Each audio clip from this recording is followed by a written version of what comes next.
Jeremiah 46 അധ്യായം 1 മുതൽ 21 വാക്യങ്ങൾ. ഈജിപ്തിനെതിരെ പ്രവചനം. കർത്താവ് ജനതകൾക്കെതിരെ ജെറമ്യ പ്രവാചകനോട് അരച്ചിട്ട വചനങ്ങൾ. ഈജിപ്തിനെ കുറിച്ച് ജോസിയായുടെ മകനും യൂദാ രാജാവുമായ യെഹോയാക്കീമിന്റെ 4-ാം ഭരണവർഷം ബാബിലോൺ രാജാവ് നബൂഖദ്നേസർ യൂഫ്രട്ടീസ് നദീതീരത്തെ കർക്കെമിഷിൽ വെച്ച് തോൽപ്പിച്ച ഈജിപ്തിലെ ഫറവോയായ നോക്കോയുടെ സൈന്യത്തിനെതിരെയുള്ള പ്രവചനം.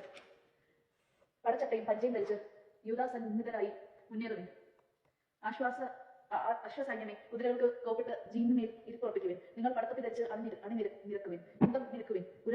ഉരസ്ത്രാണം അണിയുവിൻ. എന്താണ് ഈ കാണുന്നത്? അവർ പരിഭ്രാന്തരായി പിന്മാറുന്നു. പടയിൽ തൊട്ട് അവരുടെ വീരന്മാർ തിരിഞ്ഞു നോക്കാതെ തിടുക്കത്തിൽ ഓടുന്നു. സംഭീതിയാണ് എവിടെയും കർത്താവ് അരുൾ ചെയ്യുന്നു. വേഗമേറിയവന് ഓടിയകലാനോ പടയാളിക്ക് രക്ഷപ്പെടുവാനോ സാധിക്കുന്നില്ല. വടക്ക് യൂഫ്രട്ടീസ് തീരത്ത് അവർ കാലുകറി വീണിരിക്കുന്നു. നൈലിനെ പോലെ ഉരിയുകയും കൂലം തകർക്കുന്ന പ്രവാഹം പോലെ ഇരുമ്പ് വലിക്കറിയുകയും ചെയ്യുന്ന ഇവൻ ആര്?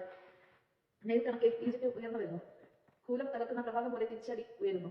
അവൻ പറഞ്ഞു, ഞാൻ ഉയർന്ന ഭൂമിയെ മൂടും. നഗരങ്ങളെയും നഗരനിവാസികളെയും ഞാൻ നശിപ്പിക്കും. കുതിരകളെ മുൻപോട്ട്, രഥങ്ങളെ ഇരച്ച് കയറും.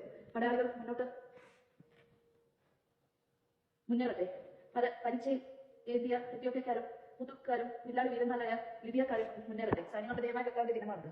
പ്രതികാരത്തിന്റെ ദിനം, ശത്രുക്കളുടെ പക വീട്ടുന്ന ദിനം. അവരെ സംബന്ധിച്ച് വാളിനും മതി വരും. അവരുടെ രക്തം പ്രത്യാവോളം കുടിക്കും. ഉത്തര ദിക്ക് യൂഫ്രട്ടീസ് തീരത്ത് സൈന്യങ്ങളുടെ ദൈവമായ കർത്താവ് ഒരു യാഗം അർപ്പിക്കുന്നു. ഈജിപ്തിന്റെ കന്യകയായ പുത്രി ഗിലിയാദിലേക്ക് പോകൂ, തൈലം കയ്യിലെടുക്കും. നീ അനവധി ഔഷധങ്ങൾ ഉപയോഗിച്ച് എല്ലാം പാഴായിപ്പോയി. നിനക്ക് രോഗശാന്തി ഇല്ല.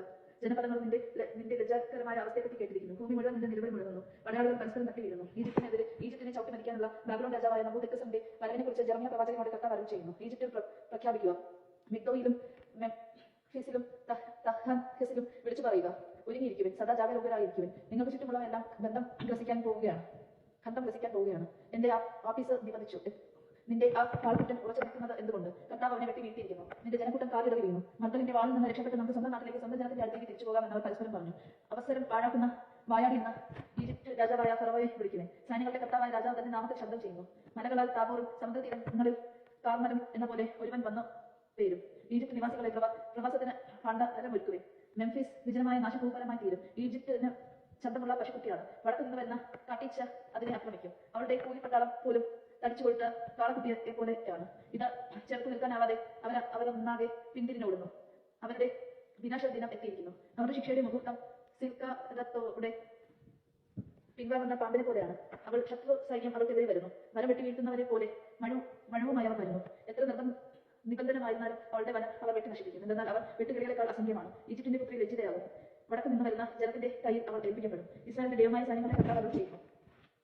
തേബസിലെ ആമോസിനെയും ഫറവോയെയും ഈജിപ്തിനെയും അവളുടെ ദേവന്മാരെയും രാജാക്കന്മാരെയും ഫറവോയുടെ അശ്രിതരെയും ഞാൻ ശിക്ഷിക്കും. അവരുടെ ജീവൻ വേട്ടയാടുന്ന ബാബിലോൺ രാജാവായ നബൂഖദ്നേസറിന്റെയും സേവകരുടെയും കയ്യിൽ ഞാൻ അവരെ ഏൽപ്പിക്കും. എന്നാൽ പിന്നീട് ഈജിപ്റ്റ് പഴയതുപോലെ ജനവാസമുള്ളതാകും. എന്റെ ദാസനായ യാക്കോബെ ഭയപ്പെടേണ്ട, ഇസ്രായേലിനെ പരിഭ്രമിക്കേണ്ട. ദൂരദേശത്ത് അടിമത്തത്തിൽ കഴിയുന്ന നിന്റെ മക്കളെയും ഞാൻ മോചിപ്പിക്കും. യാക്കോബ് മടങ്ങി വരും. അവന് ശാന്തിയും സുരക്ഷിതത്വവും കൈവരും. ആരും അവനെ ഭയപ്പെടുകയില്ല. എന്റെ ദാസനായ യാക്കോബെ ഭയപ്പെടേണ്ട, ഞാൻ നിന്നോട് കൂടെ ഉണ്ട്. നിന്നെ ഞാൻ ഓടിച്ചു കളഞ്ഞ ജനതകളെ ഞാൻ നിർമൂലനമാക്കും. എന്നാൽ നിന്നെ വിശേഷം നശിപ്പിക്കുകയില്ല. ഉചിതമായ ശിക്ഷ നിനക്ക് ലഭിക്കും. നിനക്ക് ശിക്ഷ കിട്ടാതിരിക്കുകയില്ല. ദൈവവചനമാണ് നാം കേട്ടത്. നമുക്ക് ദൈവത്തെ സ്തുതിക്കാം. ക്രിസ്ത്യാനിക്ക് സ്തുതി.